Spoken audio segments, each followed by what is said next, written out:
कहानी है रामपुर गांव की, जहां के मर्द महिलाओं को हमेशा नीचा दिखाने की कोशिश में रहते। अरे अभी तक खाना नहीं आया, क्या मुझे एक और शादी करने की जरूरत है? नहीं जी नहीं, ऐसा मत करना, वरना मैं कहाँ जाऊंगी। खाना लेकर मैं अभी आई जी। गांव की पंचायत में भी फैसले हमेशा औरतों के खिलाफ ही रहते। मैं जो फैसला सुनाता हूँ वो भगवान की आज्ञा होती है। इस लड़के ने अपने मन से शादी करके अच्छा नहीं किया। लड़के को घर भेज दो और इसकी शादी इसकी जाति की किसी लड़के से करवा दो, लेकिन ये लड़के, इसे तो गांव के बाहर निकाल दो। नहीं नहीं जमींदार साहब, ये क्या बोल रहे हैं? ऐसा नहीं हो सकता। मेरी बेटी मासूम है, इसे अच्छे बुरे की समझ नहीं है। अरे कहाँ जाएगी ये बेचारी? कहाँ जाएगी? इतनी चिंता है तो पूरे परिवार का गांव निकाला कर देते हैं।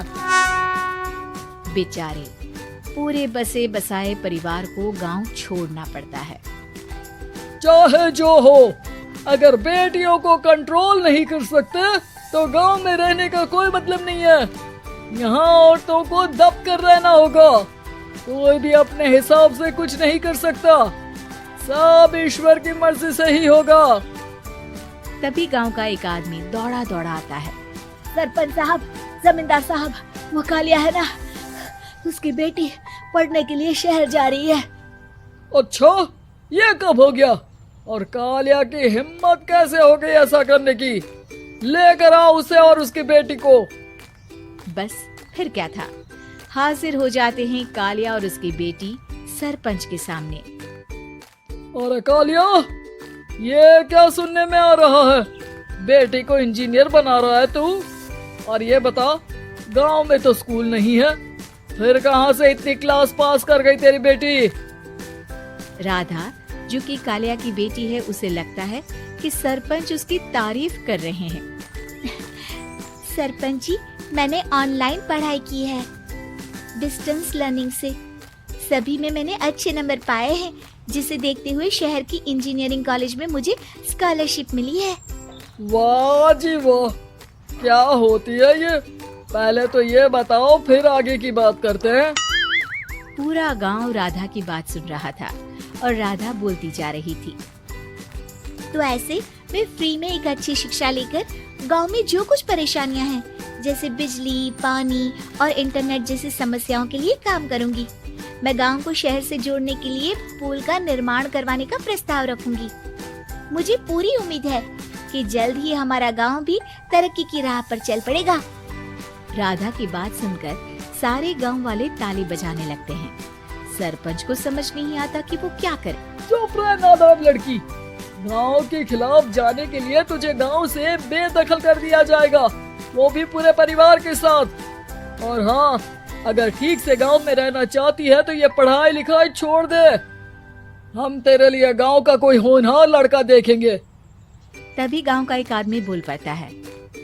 अरे नहीं नहीं सरपंच जी, राधा बिटिया जो बता रही है, अगर वैसा हो जाए तो हम लोगों को पैसा कमाने के लिए बाहर नहीं जाना पड़ेगा। हाँ जी, और ना ही कोसों दूर पानी के लिए भटकना पड़ेगा।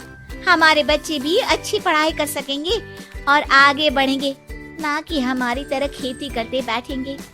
क्यों गांव वालों, राधा बिटिया का साथ देना चाहिए ना। सरपंच देखता है कि गांव राधा के साथ है तो वो चुप हो जाता है। वो घर आकर अपने सलाहकार से बात करता है, जो बहुत ही चालाक किस्म का इंसान होता है। अरे सरपंच साहब, आपको बहुत ही होशियारी से काम लेना पड़ेगा। एक बार गांव तरक्की कर गया, यहाँ के बालक पढ़ लिए तो कोई ना पूछेगा आपको।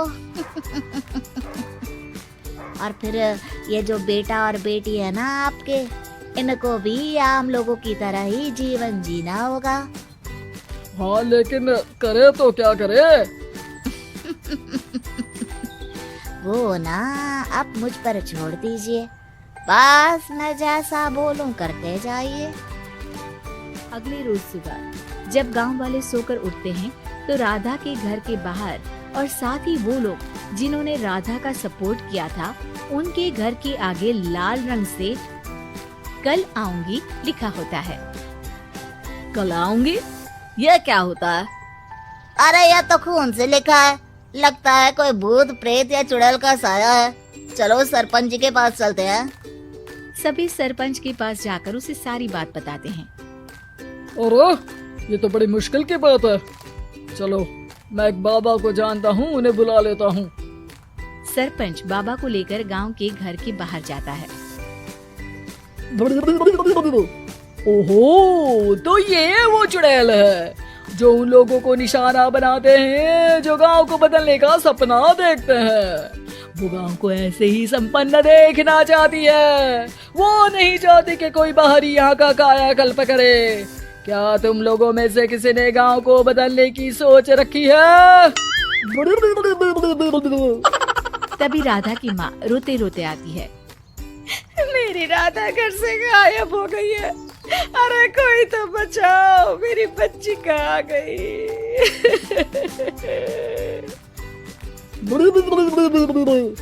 ले गई वो चुड़ैल, तेरी बच्ची को ले गई। अब वो उसे श्रापित करके छोड़ेगी, उस पर चुड़ैल का साया हो जाएगा। तभी बुरी सी हालत में राधा भी वहाँ आ जाती है। उसके बाल चुड़ैल की तरफ फैले होते हैं और कपड़ों में खून लगा होता है। सभी राधा को देखकर डर जाते हैं। माँ, पता नहीं मुझे कौन उठा कर ले गया था। अरे दूर हो जा चुड़ैल, अब हम लोग इस गांव में नहीं रुकेंगे। अरे कैसे बातें कर रहे हैं आप? कल तो आप मेरे भरोसे गांव का हुलिया बदलने, अपने बच्चों को पढ़ाने और तरक्की उन्नति की बात कर रहे थे, तो आज क्या हो गया आपको? ये फिर तुम लोगों को बहकाएगी। ये चुड़ैल गांव में आ चुकी है, ऐसे ही ये तुम्हारे घर के बच्चों को भी ले जाएगी। गांव वाले राधा को गांव से बाहर निकाल देते हैं। उसके माँ बाप रोते रहते हैं, लेकिन गांव वाले नहीं मानते। मैं भी अपनी बहन के साथ गांव के बाहर रहूंगा, लेकिन वो पढ़ाई नहीं छोड़ेगी। वहीं सरपंच के घर पर सलाहकार कहता है। देखा, सांप भी मर गया और लाठी भी नहीं टूटी। लेकिन अगले ही दिन सरपंच के घर के बाहर भी वही शब्द लिखे होते हैं और फिर सरपंच की बीवी कहती है, हमारी बेटी को किसी ने अगवा कर लिया है। तभी राधा का भाई वहाँ आ जाता है। अरे गांव वालों, मैंने सरपंच जी की बेटी को देखा था। वो चुड़ैल उसे उठाकर ले जा रही थी। अरे क्या मजाक कर रहे हो? नहीं नहीं सरपंच जी, आप नहीं जानते। वो चुड़ैल अब आपकी बेटी में आ जाएगी, जैसे राधा के अंदर आ गई थी। तभी सरपंच की बेटी वैसी ही हालत में वहाँ आती है जैसे राधा आई थी। पापा, पता नहीं कैसे मैं गायब हो गई थी। चुड़ैल, इसके अंदर भी चुड़ैल का साया है, मारो इसे। अरे नहीं नहीं, इसे भी राधा के पास गांव के बाहर ही भेज दो। अरे चुप रहो, मेरी बेटी कहीं नहीं जाएगी और चुड़ैल बुड़ैल कुछ नहीं होता है। अरे कैसे बात कर रहे हो सरपंच जी? आप तो बोल रहे थे कि आपका फैसला भगवान का ज्ञान होता है, तो अपने पर बात आई तो अब आप ऐसे बोल रहे हैं। अरे ना ना ना, आपको अपनी बेटी को त्यागना ही होगा। अरे बुलाओ बाबा को। राधा का भाई बाबा को ले आता है, जिसे अब गांव वालों के डर के कारण सच बोलना पड़ता है। मैं कोई बाबा नहीं हूँ, मैं तो मोची था। ये सलाहकार महोदय ने मुझे कहा था एक्टिंग करने को। अब वो मुझे पैसे देने वाले हैं। अब मुझे माफ कर दो। गलती हो गई, मुझे माफ कर दो। तभी वहाँ राधा आ जाती है। देखा सरपंच जी, जब गांव के बच्चे साक्षर होंगे तो आप जैसे लोगों की चालाकी नहीं चलेगी।